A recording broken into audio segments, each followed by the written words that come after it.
আসসালামু আলাইকুম রহমতুল্লাহি ওয়াবারাকাতু।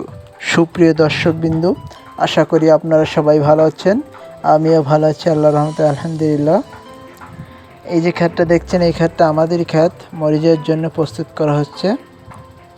আজকে আপনাদের সামনে কিছু কথা বলবো মালচিং বিছানো ও মালচিং বিছানোর আগে কি কি রাসায়নিক সার ও জৈব সার দিতে হয় সেই বিষয়ে কিছু কথা বলবো আপনাদের সামনে ইনশাআল্লাহ।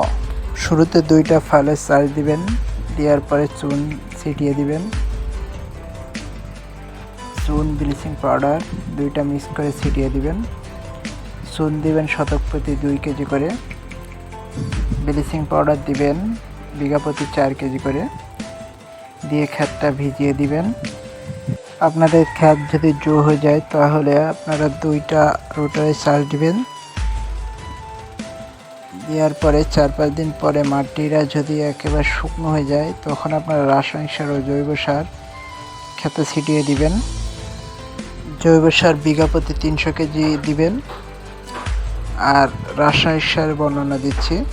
টিএসপি দিবেন বিঘা প্রতি 40 কেজি, পটাশ দিবেন বিঘা প্রতি 30 কেজি করে, ঢ্যাপ দিবেন বিঘা প্রতি 30 কেজি, আর ম্যাগনেসিয়াম দিবেন বিঘা প্রতি 4 কেজি, আর দস্তা দিবেন বিঘা প্রতি 1 কেজি, ফোয়াডান দিবেন বিঘা প্রতি 1 কেজি, জিপসাম দিবেন বিঘা প্রতি 10 কেজি, হিউমিক অ্যাসিড দিবেন বিঘা প্রতি 1 কেজি, সিকোপ্লাস দিবেন বিঘা প্রতি 1 কেজি,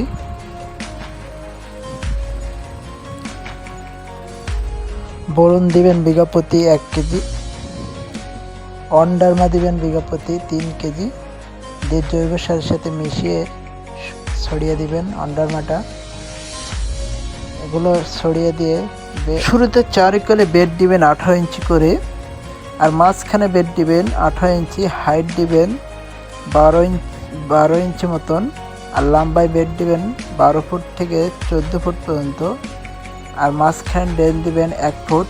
দিয়েই এভাবে জমি প্রস্তুত করবেন ইনশাআল্লাহ।